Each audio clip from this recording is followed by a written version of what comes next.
Hello, my name is Jeff, and today I will be showing you how to factory reset your cube. For all current cube models, simply use the black joystick. Navigate to the right, select System, then Factory Reset. You have the option to reset everything, just the network, or everything but the network.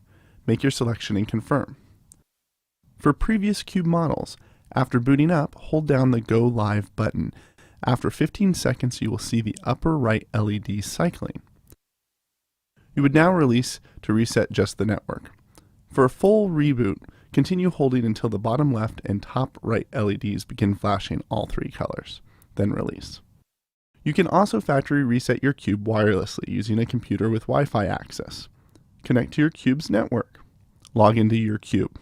The default password is admin. Go to Settings, User Settings.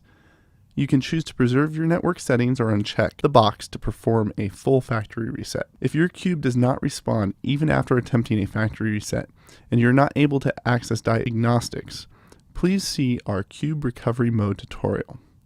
If you need further advanced technical support, email support@teradek.com. For more information about Teradek, visit teradek.com.